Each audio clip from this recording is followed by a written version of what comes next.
Welcome back.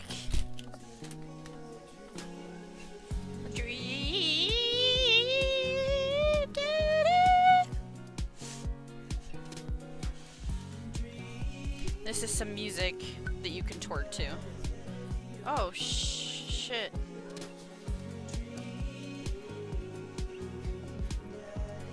I love this.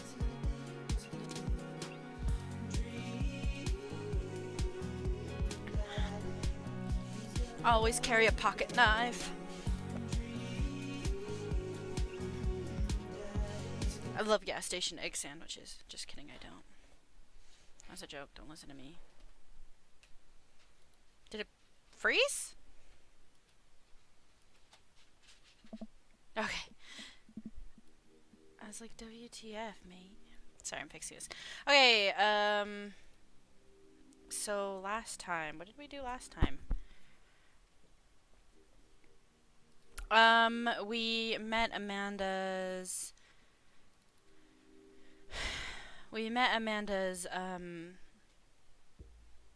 teacher, Hugo, sorry. I just kind of woke up from a nap and I'm not feeling the best.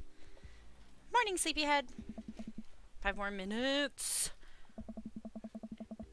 You never let me have 5 more minutes. Soak it up. Fine. We have cereal for breakfast and spend the morning at putting together furniture. Amanda is much better at interpreting the tiny manuals.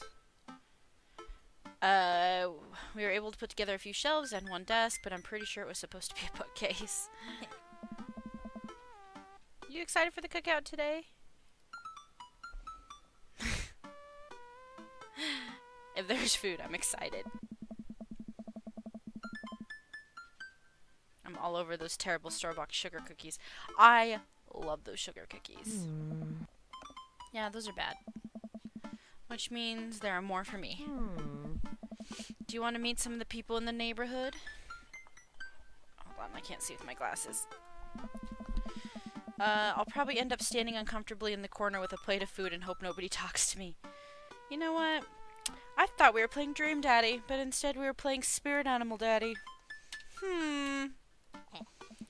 Dad, you're a beautiful work in progress. But we will get that butterfly to emerge from its cocoon. The social butterfly. Well, better start getting ready. We definitely don't want to be late.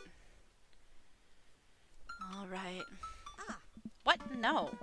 We have to be fashionably late. Who shows up to a cookout on time? You know what? We're going early, just because you said that. I head out the door and Amanda reluctantly follows. We walk across the street to Joseph's house with store-bought veggie plate. I'm a terrible cook, even if it doesn't involve grill.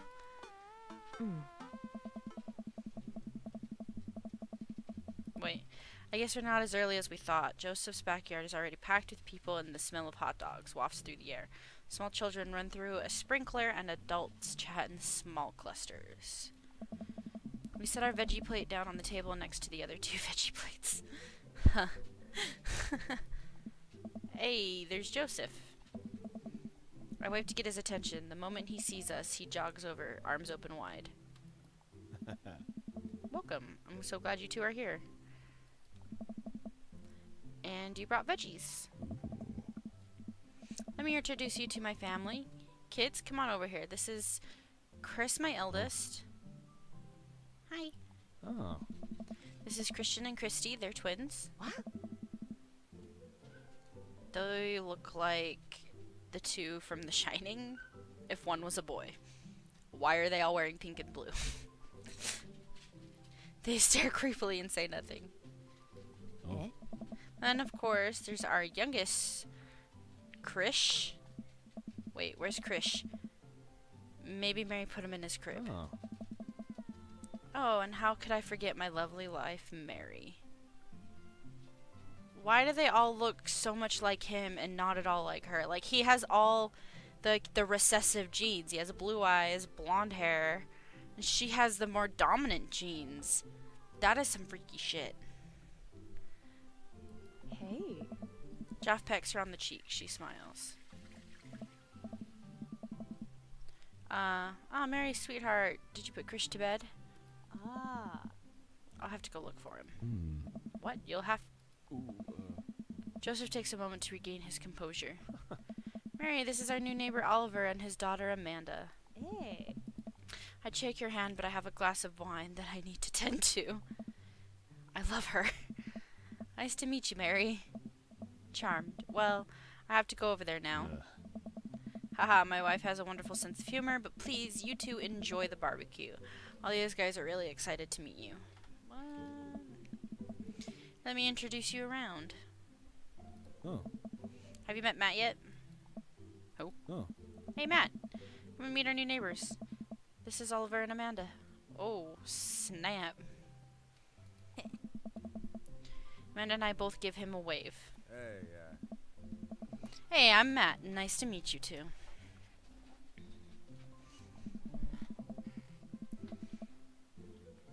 Matt runs the coffee shop down the street. He bakes a mean carrot cake. hey. Matt grins sheepishly. He also knows everything about music. His record collection takes up the whole wall of his house. That's me, the music guy. It's a bit of an understatement. He also used to be in a... Ah ha ha, I'm just the music guy. Always stoked to discuss music and tunes and stuff. Hey, That's so cool, I love music. hey, Matt's ears seem to perk up. hey. Oh yeah? What kind of stuff do you listen to? Dad rock, top tier stuff. Almost exclusively dad rock. You know, with the guitars and the drums and the lyricism, growing older, seeing the world changing before your eyes and you don't know how to deal with it. Hey. Buddy, I relate to that. Cool, alright. Matt stands there for a second. So, right. Cool. Well, I'll be making the rounds. Feel free to stop by later. Is he afraid of people as you are? He might be. This is Robert. He lives just across the way. Oh, hey, Robert. A haggard man nursing a glass of whiskey eyes me up and down. Hey. Hey, I'm Oliver. It's nice to meet you. He takes a long swig of his drink. Charmed. Right. Oliver and his daughter just moved in next door. Cool. If you ever need recommendations on where to get a drink in this town, Rob's your man. I told you not to call me Rob. Douglas. What did he just say? Something Douglas? Right, got it. Robert ambles away with something without saying goodbye. Yeah. He's not really a people person. Wow, I think I actually met everybody else. Great, I bet you're excited to get to know everyone better. I hope you both enjoy yourselves. Amanda and I mill around and try some of the food spread out on the table, and I pick at some deviled eggs. Amanda grabs a small paper plate and immediately begins piling it with baked goods. Ugh, I don't want to have to make friends. Ugh. Come on, Dad. Who are you going to party with when I go off to school? But I won't have to do pleasantries. Dad. They're going to talk about the weather. Aww. Go do it. Make a friend. But how could I possibly abandon my only child at a social function? That's bad parenting. This plate of cookies is my new dad. Bye. Amanda shoves me into the center of the yard. Well, here goes nothing. I look around the party and am surprised to see some familiar faces.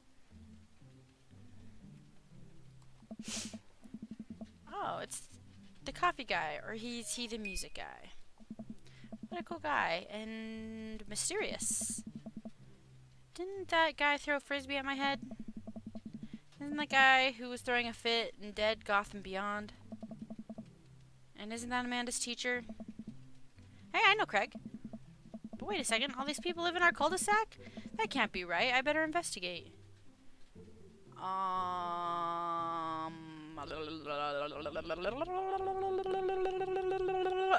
Burger time.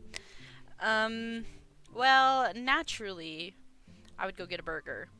However, this is a dad dating simulator. And so I think I have to talk to some dads. Robert and Brian. Glance across the yard and notice Robert and Brian chatting over drinks. Man, I don't think I want to deal with being one-upped by Brian right now, but I guess I could live with learning more about Robert. Oh no, they caught me staring. Oh no, Brian's waving me over. Shoot. I flash a smile and walk over to them. Hey, guys. Oliver, how the heck are ya? Settling into the new neighborhood all right? Oh, you betcha. Oh, you betcha. Got the living room in order at least. That's great to hear. I've been doing some living room work as well. Finally got that 50 inch in there. The game looks great on high def.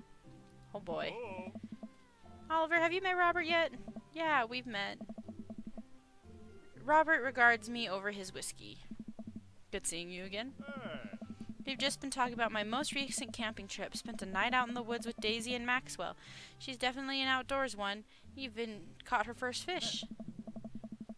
It's good to see you taking your daughter out like that. I bet she loved it. And it's great that she loves the outdoors. Mine loves being inside. Brian raises his eyebrows at me. Being inside making art. She won a local competition for that art. Yep. Did I put it on too strongly? Robert stares at me blankly for a second. Anyway, I haven't gone camping in years. Not since the last time. Same here. Well, things change once you have Wait, what happened the last time? Hey. Robert takes a long sip of whiskey. Well, old Johnny Boy and me were out in the back country. Johnny Boy's a strong kid. Met him in the army days. Comes from Kansas. They build him tougher out there. Anyway, things go south pretty quick. Johnny Boy breaks his ankle when the rope bridge snaps. You could see the bone popping out through the skin. Johnny Boy screaming now, crying for his mama. Losing blood. We're 2 days out from the next living soul, and here I am with a dear friend bleeding out in front of me. I'm able to dress the wound, but now I got a fireman carry a 6 foot, 180-pound man over some of the toughest terrain I've ever been in. I won't lie to you. There were moments during those 2 days when I thought about leaving old Johnny Boy. But you build a bond with your brothers in arms, and bond never breaks. I got that boy back to civilization, but I lost some of me out there. I guess that's camping for you. Okay. Brian and I stare in disbelief. Robert takes another long sip of whiskey. I'm just kidding. My friend and I, Johnny, went into inner tubing down the river, and he lost a flip-flop. Missed that kid. Brian and I laughed. Or am I kidding? We tense up again. I'm kidding. Amanda and Daisy barrel up to us laughing. Daisy is holding a paper plate in front of her like a steering wheel. We gotta get off this haunted truck. Oh no, the ghost locked the doors. Yeah. Quick, hit him in the emergency escape button. But the trucks don't have emergency escape buttons. Then hit the brake, I guess. Then we'll get out of the truck. The imaginary truck. Anyway, we're safe from the ghost, but how do you think we'll ever survive the Arctic tundra? Daisy, you might have to eat me. Are you prepared to do that? I'm prepared to do anything to survive. That's cold-blooded. I like that. Although I'm not sure I have the materials required to properly cook you. You know, that reminds me of the last time I went skiing. Robert! Wait a second, are you guys playing Long Haul Ice Road Paranormal Ghost Truckers? Yeah. Amanda and I love that show. It's the best, especially the episode where Callum hides Flint's keys and Flint retaliates by breaking the ancient cursed urn and sending the spirit flying after him. Yeah. Such a quality reality television.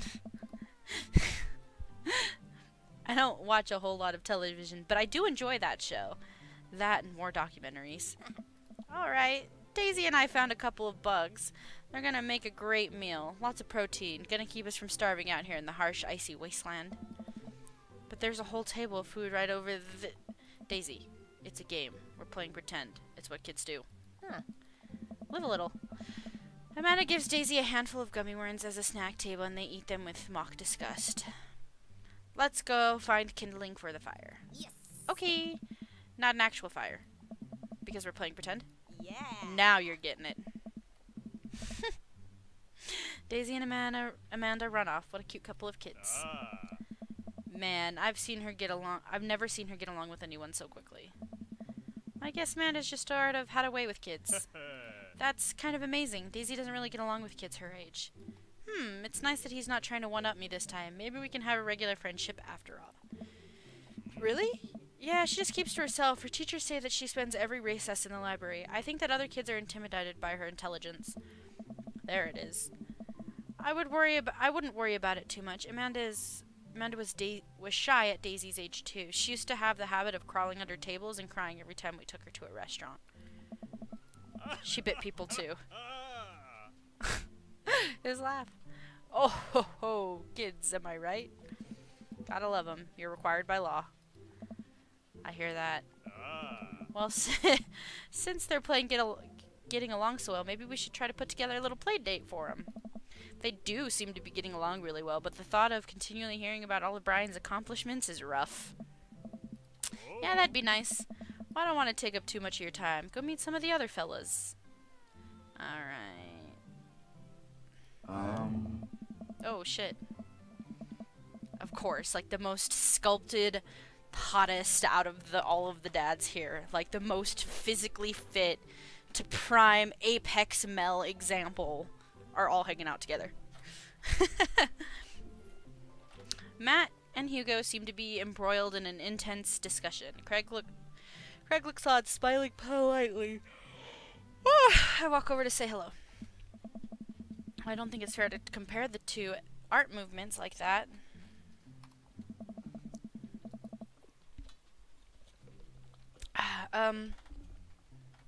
Periods in art only exist because they're a unique byproduct of the social and political climate of a time and place. And to try and take something like, say, Rococo, from the Rococo period, and compare it to postmodernism in America, you're completely disagreeing with the context in which a work of art is created. Matt and Hugo seem to be busy talking, that they don't notice me. Craig leans in. Dude, I have no idea what's happening. I'm gonna listen in. That kind of comparison eliminates the reason art movements are so important in the first place. You're not wrong, but I think there's no harm in comparing the work of one art to another. You could definitely say one painting is better than another if you're evaluating the technical skill from a purely formalist standpoint. If I showed you a Matisse and then said something by Dutch masters, which would you say shows more technical prowess? Nice. I'm so lost now, I shoot a worried glance over to Craig, who returns it. Well, sure, you could say that Dutch masters was technically more skilled, but I would argue that while Dutch masters were better painters, Matisse had better paintings overall. I don't think you can compare two paintings technically, though. Like, that's my opinion, because I feel like, I guess I kind of see what Hugo's more saying, because, like, it's the context. Because, for instance, nobody liked Van Gogh's paintings back when he was alive, but it was very culturally appropriate to what was going on. Like, everybody painted, and everybody did all this kind of stuff, but nobody really had an appreciation for it until afterwards, when the context was relevant, you know? So, and, you know, they weren't that good at painting. So, I mean, if you were comparing them technically, even up to today, they weren't very good. I think the only way you could technically compare something would be, like, books. You know, because, like, there could be one book that was very poorly written and a book that's very well written, and one is going to be received more better than the other one, whereas art, to look at art, like a painting of art, is completely different, because art is about making you feel something, and something that's, it doesn't matter how it makes you feel as long as you're feeling something. You can't just look at it and feel nothing and have a disregard for it, because then to you that's not art. It doesn't mean anything. It's just a scribble on the wall, or it's just a piece of paper with words on it. But I don't know, now I'm starting to sound like I don't know what the hell I'm talking about. I guess I kind of don't, but anyway, art is dead. Well, that's pretty subjective. Oh.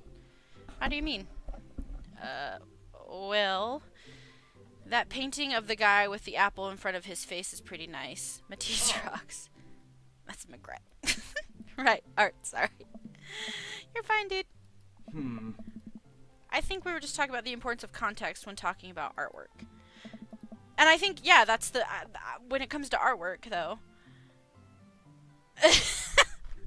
I only asked if you like Van Gogh or Picasso better. Ah. But yeah, no, like it's... yeah. I see what they're saying. I like Van Gogh better. Hugo throws up his hands in frustration. But they represent two completely art movements. How could I possibly choose between the thick, creamy impasto of post-impressionism and the abstract beauty of cubism? That's way above my head. See, but then no, see, that's now he's kind of like... I didn't see which one said what, to be honest. I'm just kind of watching. But anyway, you can choose between the two. Because for me, Picasso doesn't mean anything to me. Like, I can look at his work and appreciate that it's good work and that people like it, but for me, I just tend to like Van Gogh better. Like, I genuinely feel more, like, emotion when looking at Van Gogh as opposed to Van Gogh. Or not Van Gogh, I'm sorry. I feel more emotion looking at Van Gogh as opposed to Picasso. So. Oh. Me too. Oh. Haha, it's all good, man. The cool thing about art is that we all perceive it differently, and a single piece could totally have a different effect on the person that looks at it, and that's awesome. Oh. Just 1 minute about that. Hugo, please. Ah. Sorry. I just get really fired up about art stuff. Are you liking the new neighborhood? It's pretty nice. Everybody's been super friendly. Seems like your daughter's fitting in just fine. Matt points across the yard where Amanda, Daisy, and the other young girl were playing. They're all just sitting cross-legged in the grass, picking weeds, weaving them into flower crowns. It's pretty adorable. The girl I don't recognize jogs over to us. Hey. Oh, she's so cute! I love her glasses. What is it, sweetheart? It's a flower crown. I thought you'd look cute in it. Well, there's only one way to find out. Matt takes the flower crown and places it over the top of his head. Hey. Oh, I love it! Am I cool now? The girl stares at him, thinking it over. Nope, but you're slightly less uncool than you were before you put it on. Hey, Oliver, this is my daughter. Hello. I'm Carmen Sita? Carmen Sita? Amanda comes over with Daisy in tow. Dad, look, I'm making friends. Are you making friends? You better be making friends.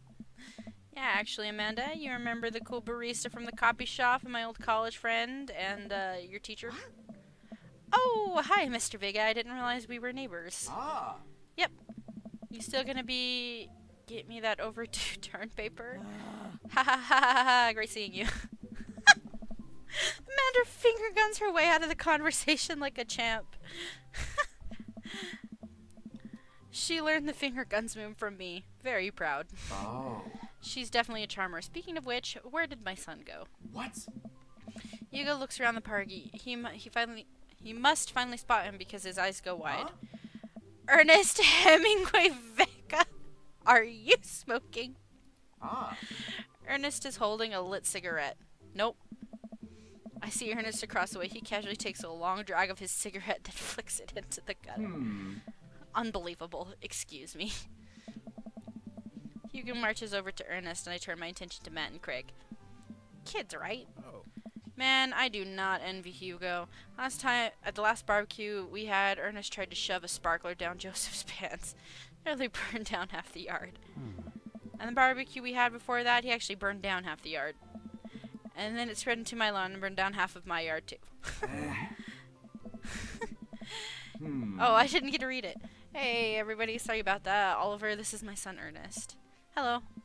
Ernest looks away, sulking, his hands shoved deep in his pockets.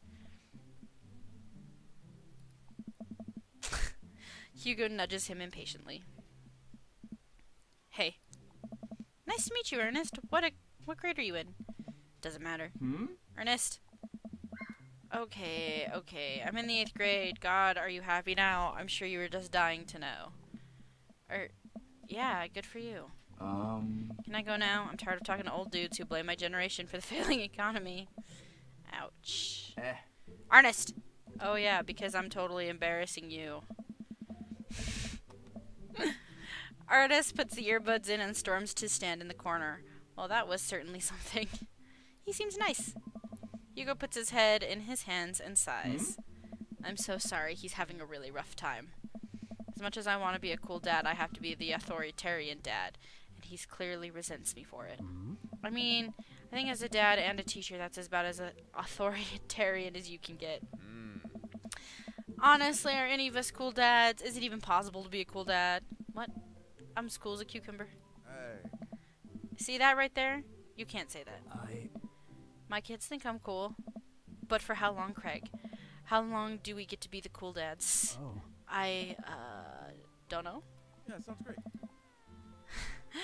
I think we just have to accept the fact that as dads that we've become machines. We've become the machine we once raged against. And you accept our fate unironically to wear socks with sandals. Your kids may think you're cool now, but the moment you hit puberty, you're doomed. Side fun fact about Utah. Everyone wears socks with sandals. Not just dads. I've never disgraced myself that way. But it is common in the middle of summer to be driving down the street and to just see some random person wearing socks with sandals. It's disgusting. I hate where I live. Amanda's 18 and she still thinks I'm cool. I yell across the yard to my daughter. Amanda, I'm cool, right? Amanda just laughs. She keeps laughing. I see your point. As much as we all want it, I don't think it's as important to be a cool dad as it is to be a good dad. We can all be friends with our kids, but it just doesn't work. I mean, look at me and Ernest. I agree with what he's saying there, though. Like, I think too many parents try so hard to be the cool parent when you have to remember you're still a parent.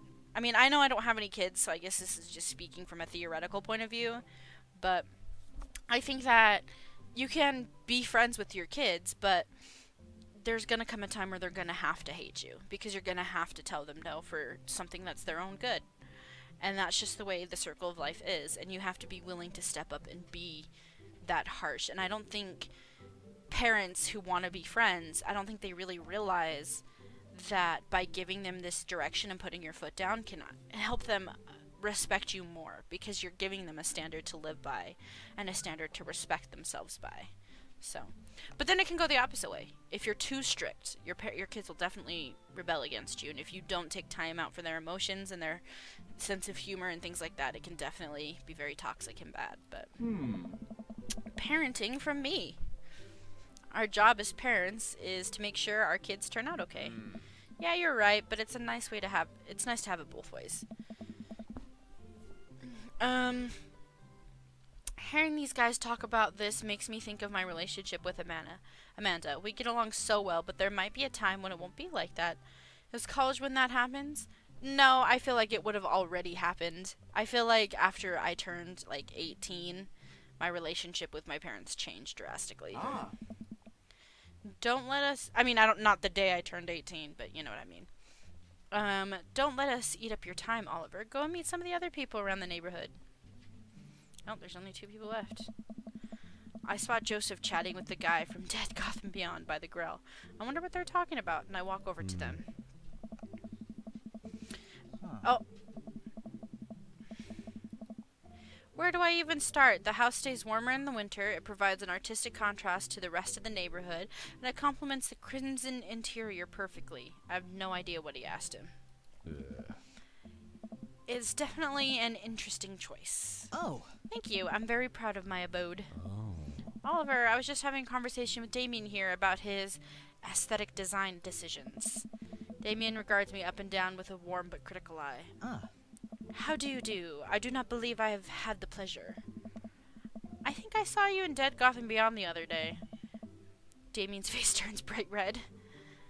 I must apologize for my behavior on that day.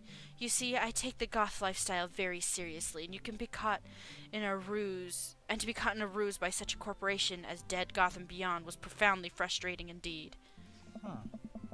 I hope you know that while my anger may have been justified, it was no such way for a gentleman to act. It's... Okay, man. Do tell me about yourself. Are you new to the area? Yes, my daughter and I just moved in the other day. She was the one I took to Dead Gotham Beyond. Very good taste on her part. Does she partake in the goth lifestyle? I think for a second. I look over to Amanda, who's hanging out with some older kids in the neighborhood. Oh my. Hey, Amanda! Would you consider yourself a goth? Amanda yells back. I wouldn't necessarily try to fall under any circumstance or fall any under one specific label, but I guess if I had to choose one, I'd more describe myself as a twee hipster with some norm core learnings. Bats are cool though.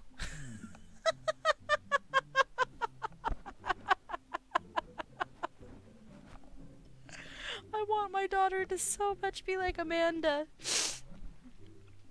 Ah, pity. Are you enjoying the party so far? Oh, definitely. Thanks so much for putting this on. It's been a night.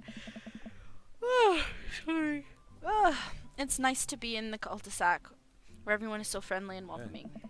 Amanda walks up to the conversation. I also like Lost Boys a lot. Really cool movie. Does that count as goth? You know, Lost Boys was a good movie.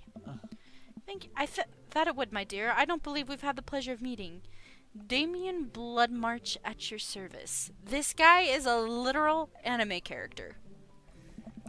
Damien finishes the sentence with a flourish and a bow, producing a single rose and offering it to Amanda. Definitely anime character. Amanda blushes and returns the gesture with a curtsy. My, do you know how to treat a lady? Hey. Oh, my, do you know how to treat a lady? Alright, sorry. That was punctuation. Anyway. Hello, Amanda. Seemingly out of nowhere, Joseph's twin kids appear. Are they speaking in unison? Huh? Hey. Won't you come by and play with us? Come play with us. Forever. Guys, enough with the creepy twin shtick. We've talked about this. Christian and Christy slowly back away. Where do you think they got that from? Mary pops into the conversation, wine in hand. Oh. I don't know. Mary takes a long sip of wine. I think they might have taped over the VeggieTales VHS with The Shining. Who knows? She takes another sip of her wine. Where's Krish? Ugh. Wasn't he with you?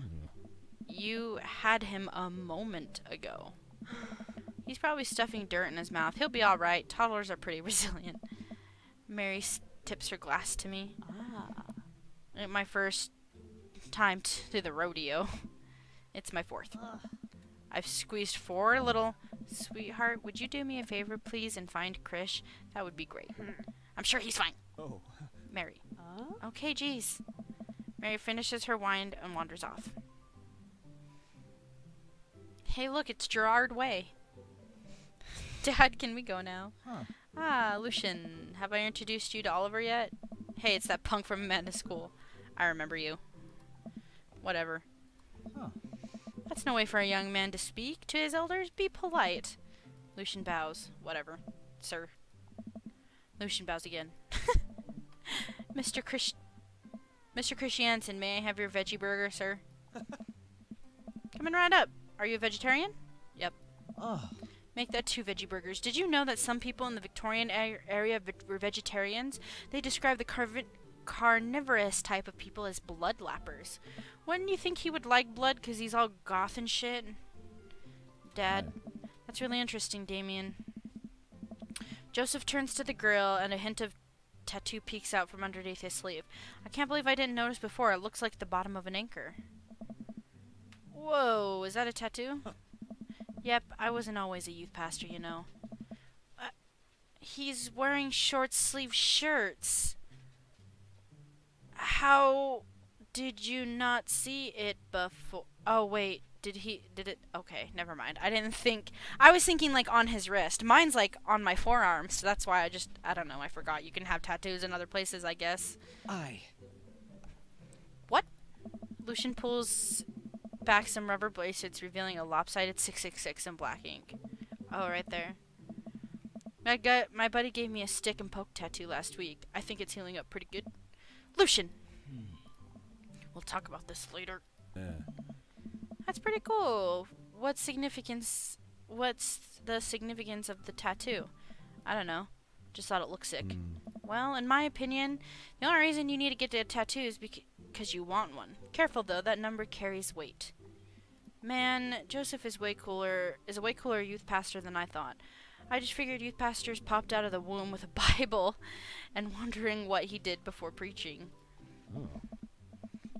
Without much further ado, let's work some magic. Joseph closes his eyes, takes a deep breath, and gets to work.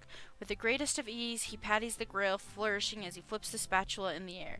It's easily some of the best grill work I've ever seen. Oh.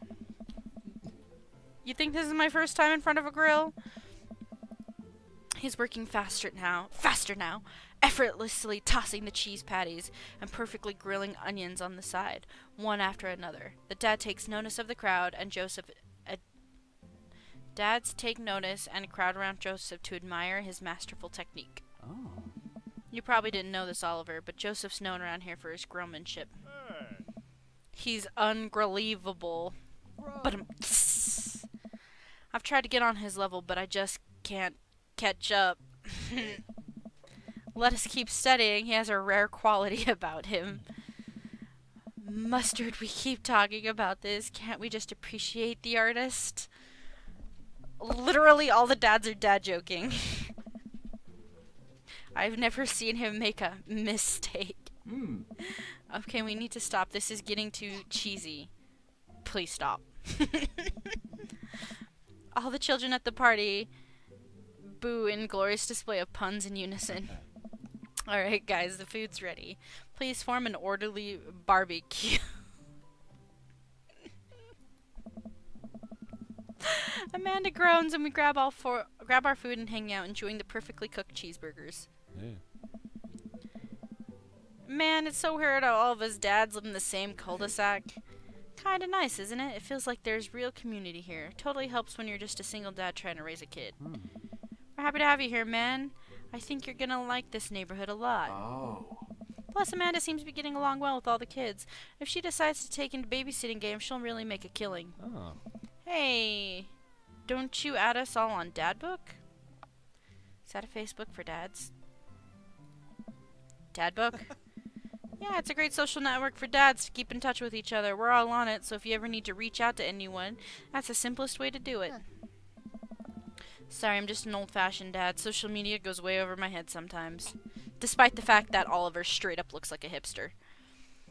Don't worry, Pops. I'll help you figure it out. The rest of the barbecue goes smoothly. We all trade stories and drink beer as our kids play on the lawn.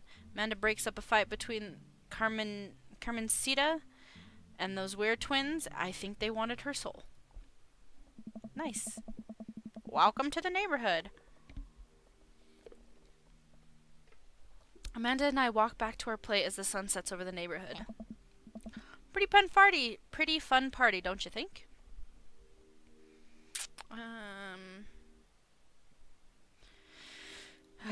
You and Daisy seem to like what you were having a bad way. You and Daisy seem like you were having a way better time than I was. Because we were. Well, hey, at least you met some other cool dads. You should have hit them up on Dadbook. Maybe I will if I ever figure out how social media works.